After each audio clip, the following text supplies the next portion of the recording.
Okay, so this chapter is all about devotional path to the divine. That means devotional part, devotion यानी भक्ति, यानी किसकी भक्ति? भगवान की भक्ति, है ना? Yes. So, what was the ideas of Supreme God? What was God? What was the faith going on amongst the society? So in this chapter, you are gonna see regarding these many things. So you may have seen people perform rituals of worship or singing bhajans, kirtans or qawwalis, or even repeating the name of God in silence. And notice that some of them are moved to tears. Such intense devotion or love of God is a legacy of various kinds of bhakti and Sufi movements that have evolved since the 8th century. So this was a time period when the notion of God, when the supremacy of God took edge on everything. यानी जो भक्ति आती है, जो सूफी cents की हम बातें करते हैं, जितना भी आपने देखा है, जो मॉन्यूमेंट्स बने, चाहे वो अजमेर का में जहाँ लोग जाते हैं दरगाह पे, चाहे उसकी बात हो, चाहे बड़े बड़े मंदिरों की बात हो, तो this all came into picture in this 8th century. Fine. So that is why this chapter is very important for you to understand. Now, the idea of a supreme God.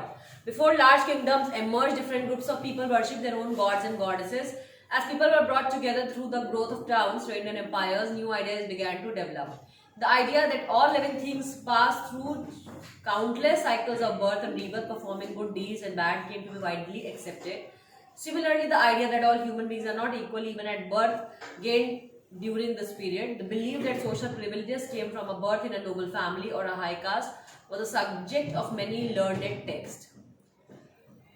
तो जैसे हम जब टेम्पल टाउन्स पढ़ रहे थे, है ना, last chapter में भी, तो भी हम देख रहे थे कि जो राजा वगैरह थे वो मंदिरों में बड़ी बड़ी मूर्तियां स्थापित करते थे भगवान की, ताकि religion is the matter of faith, है ना, हमारी आस्था है किसी पर्टिकुलर चीज में तो हम इस चीज को मानते हैं और उसके नाम पे बहुत सारी चीजें करते हैं, because we feel that if we do something God is gonna be happy on us and our lives will be easy.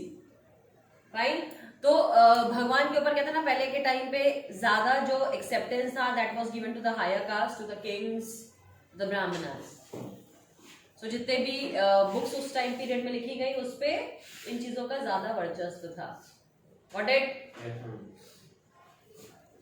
इसमें बहुत सारी चीजें हो रही थी. साइकिल्स ऑफ बर्थ यानी पुनर्जन्म का जो कॉन्सेप्ट है, ये लोग मरते हैं फिर जन्म लेते हैं फिर आते हैं. बताते थे वो पढ़ने को, ठीक है. Many people were uneasy with such ideas and turned to be teachings of the Buddhas or the Jainas, according to which it was possible to overcome social differences and break the cycle of rebirth through personal effort. Others were attracted to the idea of a supreme God who could deliver humans from such bondage. If approached with devotion, this idea advocated in the Bhagavad Gita grew in popularity in the early centuries in the Common Era. तो क्या क्या चीजें थी, लोग उस समय बुद्ध की जो टीचिंग्स थी उससे बहुत इंस्पायर्ड थे. महावीर स्वामी की टीचिंग्स यानी जो जैनास फॉलो करते हैं उससे बहुत इंस्पायर्ड थे. सोसाइटी में बहुत सारे धर्म आ गए थे, है ना, नए नए. तो जो जिसको मान रहा है, जैसे कुछ लोग भागवत गीता की जो टीचिंग्स थे उसको फॉलो अप कर रहे थे, तो ये सारी चीजें वहां पे चल रही थी. Got it. Now Shiva, Vishnu and Durga as supreme deities came to be worshipped through elaborate rituals. Mark करिए, शिव जी की, विष्णु जी की और शक्ति, पहले तीन ही चीज चलती थी. उसको आप जस्ट मार्क और घर जाके मार्क कर लेना. डाइटीज यानी देवियां, ठीक है, गॉड एंड गॉडेसेस कहते हैं ना. डाइटी मूर्तियां जो बनाते थे, इन देवियों की जो मूर्ति बनती थी. At the same time, gods and goddesses worshipped in different areas came to be identified with Shiva, Vishnu or Durga. In the process, local myths and legends became a part of the Puranic stories, and methods of worship recommended in the Puranas were introduced into the local cults.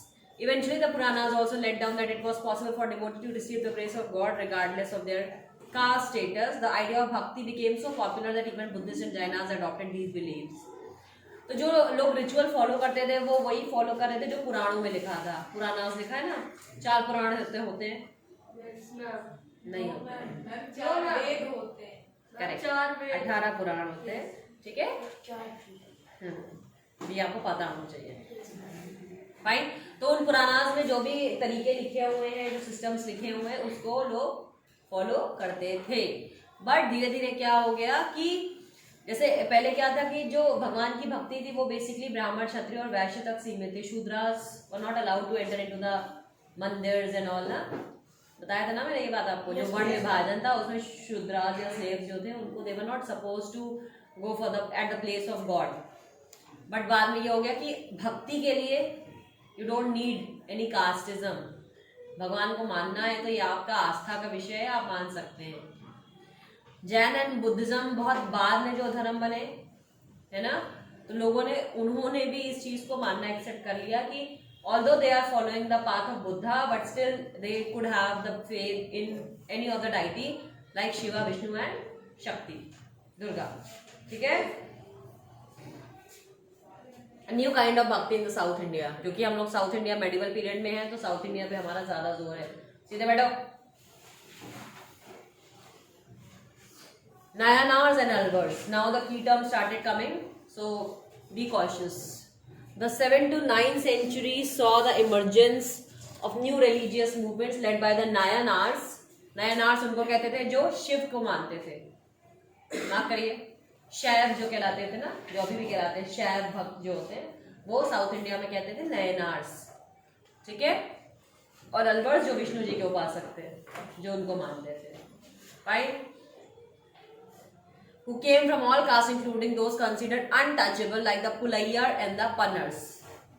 ये untouchable caste थी, Pulaiyars and Punners, तो ये भी इनको मानते थे। मतलब ये भी इनमें से भी कुछ नयनार्स थे, कुछ अलवर्स थे।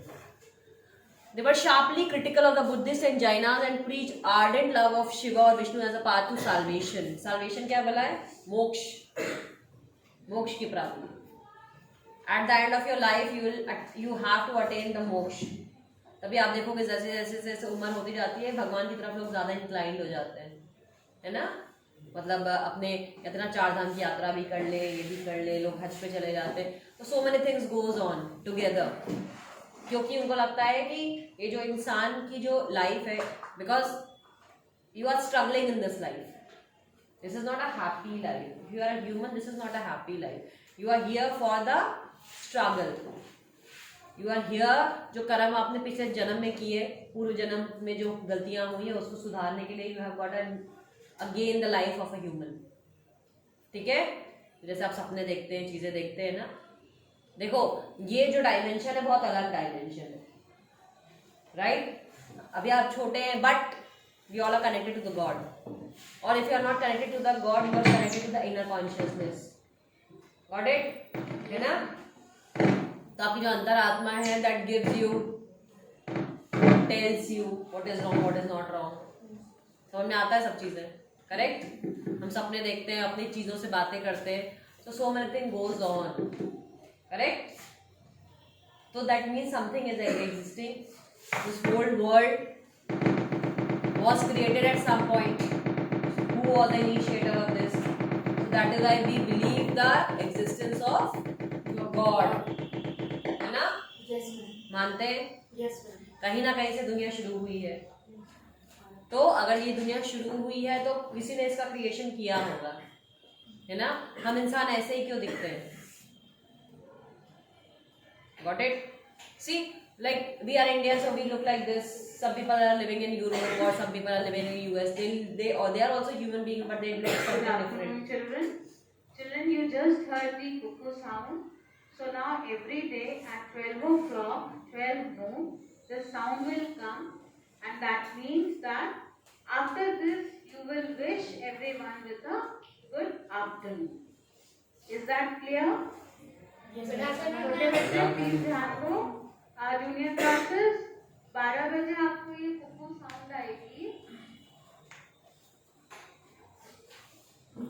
ओके, अभी फिर से आपको एक कुकू साउंड आएगी, और उस कुकू साउंड का मतलब ये होगा कि आप उसके बाद आप जिसको भी विश करोगे आप गुड आफ्टरनून करोगे।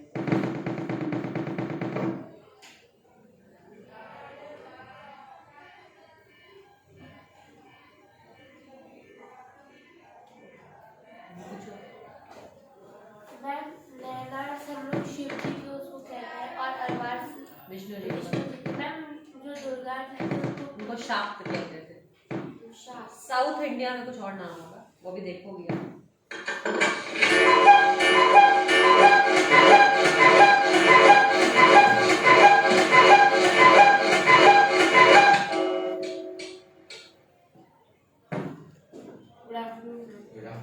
Quiet बच्चे। चलो okay, so they were sharply critical of the Buddhist and they drew upon the ideas of love and heroism as found in the Sangam literature. Sangam literature जो तमिल में literatures लिखे जाते थे Tamil language में, उस सबको कहते थे संगम लिटरेचर। रुद्रांश सीधे बैठ जा, मैं टांग दूंगा तुझे। Composed during the early century and blended them with the values of bhakti, the Nayanas and Alvas went from place to place composing exquisite poems in praise of the deities enshrined in the villages they were visited and set them to music. तो ये क्या करते थे, घूम घूम के अपने जिसको मान रहे थे उसके बारे में गाना गा गा के लोगों को बताया करते थे। ठीक है, हाँ, साल्वेशन का कॉन्सेप्ट समझ में आ गया। मोक्ष प्राप्ति, यानी कि अब हमको दोबारा से इंसान का जन्म ना लेना पड़े और this whole reincarnation process should be stopped. Got it? Yes. Yes, ma'am.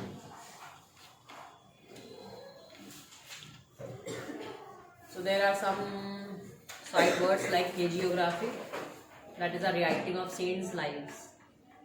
है ना, important for you. Between the 10th and 12th centuries, the Chola and Pandya king built elaborate temples around many of the shrines visited by the saint poets, strengthening the links between the bhakti tradition and temple worship. This was also the time when their poems were compiled. Besides hagiographies or religious biographies of the Alvars and Nayanars were also composed. Today we use these texts as sources for writing histories of the bhakti tradition. तो उस समय जो जो चीजें चल रही थी, चोल और पांड्य के जो राजा थे उन्होंने इस चीज को ऊपर ज्यादा काम किया। जो मूर्तियां थी उसके ऊपर इंस्क्रिप्शंस करवाए और लोगों ने लिखना शुरू किया। जो संतों की वाणी होती है ना, जैसे कबीर के दोहे आप पढ़ते हो एक तरीके से, है ना, तो जो संतों की वाणी है वो किताबों में लिखी गई। तो धीरे धीरे उसको ये बताने के लिए उसको एज अ सोर्स यूज किया जाने लगा, ताकि क्या होता, आपको जनरेशन टू जनरेशन उनके बारे में पता चल जाता। Got it? ना, philosophy and bhakti. Shankar, one of the most influential philosophers of India, was born in Kerala in the 8th century. He was an advocate of Advait or doctrine of oneness of the individual soul and the Supreme God, which is the ultimate reality. ये सब अभी ऊपर से जाएगा, भी समझाऊंगी। He taught that Brahman, he taught that Brahma, the only or ultimate reality, was formless and without any attributes. He considered the world around us to be an illusion or Maya and preached renunciation of the world and adoption of the path of knowledge to understand the true nature of Brahma and attain salvation. Shankar, अगर हम दर्शन की बात करते हैं यानी philosophy की बात करते हैं तो Shankar is the biggest name. ठीक है, शंकर इस चीज में बात करते थे कि जो भी चीजें अद्वैत है, यानी हम और भगवान अलग अलग नहीं है। जो इंसान है और जो ब्रह्म है, ब्रह्म को ये मान लो एक ऐसी शक्ति जिसने सब कुछ बनाया है, जिसने जो सबको चला रहा है ना। देयर शुड बी समवन ना who is having all the powers, ना, who is creating each and everything, our lives, सारी चीजें। तो उसका नाम उन्होंने दिया ब्रह्म। ब्रह्म का के बारे में क्या कहते थे? ब्रह्म का ना कोई रूप है, ना आप उसको देख सकते हैं और ना उससे कोई गुण है। लाइक अगर तुमसे ये बोले कि ब्रह्म कौन है, तो शंकर ने जो फिलॉसफी दी थी वो थी नेति नेति। नेति नेति का मतलब था ना इति ना इति, यानी ब्रह्म ऐसे भी नहीं है, ब्रह्म ऐसे भी नहीं है, ब्रह्म ऐसे नहीं। मतलब तुम जिस भी वर्ड एडजेक्टिव को एट्रीब्यूट को बोलोगे, एट्रीब्यूट यानी गुण। जैसे मैंने बोला ना कि अगर किसी को बताना है कि भविष्य कैसा दिखता है तो आप बताओगे ना वो ऐसा दिखता है, वो इतना लंबा है, वो ऐसा है, वैसा है। किसी के बारे में भी अगर आप बताओगे क्योंकि आपने उसको देखा है तो आप उसके बारे में डिफाइन कर सकते हो। बट ब्रह्म को किसी ने नहीं देखा, तो whatever adjective you are giving to him, he is denying all the things. निकलो बाहर क्लास से,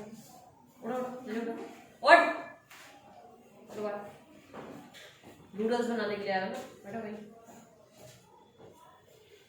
ठीक है, तो इनके हिसाब say that is the only ultimate reality. एकमात्र सत्य वही है, ब्रह्म। हम सब उन्हीं के अंदर से आए हैं, उन्हीं के रूप में हम सब।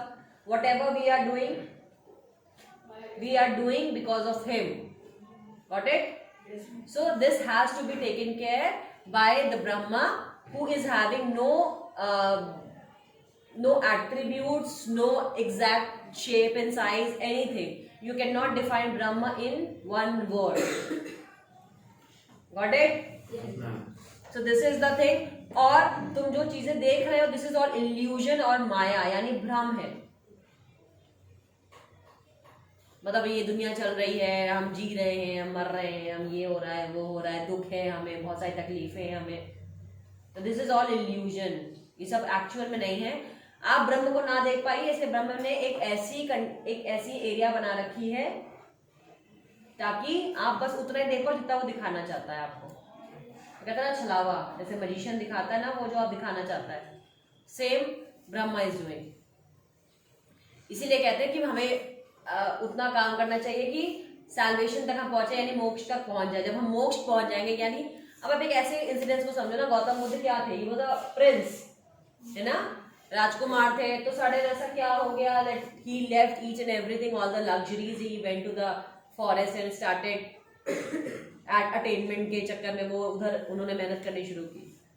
ही कुड हैव ना एक अच्छी pleasure luxuriant life, but no, he was not happy with the things when while he was watching the pains and the sorrows of others. उसको लगता था ना कि अगर भगवान है दुनिया में तो इंसान को सुखी होना चाहिए. करेक्ट? जैसे आपके पेरेंट्स हैं आपके ऊपर ना, आपको जो चाहिए they provide you, but is a God doing the same thing? अगर हम भगवान को मानते हैं तो भगवान के होने का मतलब है कि दुख नहीं होना चाहिए, लोगों को मरना नहीं चाहिए, लोगों को तकलीफें नहीं होनी चाहिए, कोई बीमार नहीं होना चाहिए. Because each and everybody is, जब भी हम उठ रहे हैं तो मॉर्निंग में हे भगवान किसी भी फॉर्म में हमारे मुंह से निकलता है. करेक्ट? एक रिचुअल होती है घर में. आप पूजा नहीं कर रहे हो तो आपके पेरेंट्स पूजा कर रहे हैं. यहाँ स्कूल में आते हो, you go for the assembly, you do such things. Correct? See, पूजा के तरीके अलग हो सकते हैं, बट एट द एंड हम किसको पूजा कर रहे हैं हमें नहीं पता. Do we know that? Some of the pictures we have at home, है ना. जैसे हिंदू धर्म में ये है कि some of the idols are there, some of the deities we follow. Correct? Then in Islam there is no picture, you know, there is one direction on which side we does the process. Sikh में लोग अपना गुरुद्वारा जाते हैं, वहाँ बैठते हैं. Christianity में they go to the church. Correct? Buddha's में जैनाज मोनेस्ट्री जाते हैं. So सिर्फ इतने धर्म नहीं रखता, इससे भी ज्यादा है. हमारे देश में इतने सुनते हैं तो हमें आदत है. क्या पारसी धर्म नहीं होता? जोरास्ट्रियंस नहीं होते?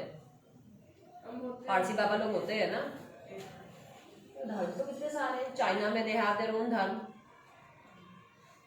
But the point is, at the end of any religion where are we moving? सब हमें कैसे बताता है? जीने का तरीका बताता है. और एट द एंड हमें क्या मिलेगा ये रास्ते पे चल के, वो बताता है. यानी हमको सारे धर्म एक ही तरफ लेके जा रहे हैं. That is the path to salvation, यानी मोक्ष की प्राप्ति. वो चाहे हाथ जोड़ के मिल जाए, चाहे हाथ उठा के मिल जाए. Correct? Correct? So that is very important. You need to follow the right things. whatever sources you are following, they all are telling you कि ये चीजें करनी है, यहाँ तक पहुँचना कैसे है, रास्ते बताए जाएंगे. But do we follow that? No. Just because we are the human beings. तो इसलिए हम गलतियाँ करते चले जाते हैं. But शंकर इस चीज को नहीं मानते. वही बोलते हैं, शंकराचार्य का ये कहना था कि everything is illusion. Whatever we are doing, whatever we are seeing, that is all the part of illusion. आप जब इस सारी चीजों से निकल जाएंगे, then you will attain the Brahma. कुछ समझ में आया? थोड़ा बहुत, थोड़ा बहुत, मिनिमल. घर पे जो बैठे हैं कैमरा बंद करके, कुछ सुनाई दे रहा है?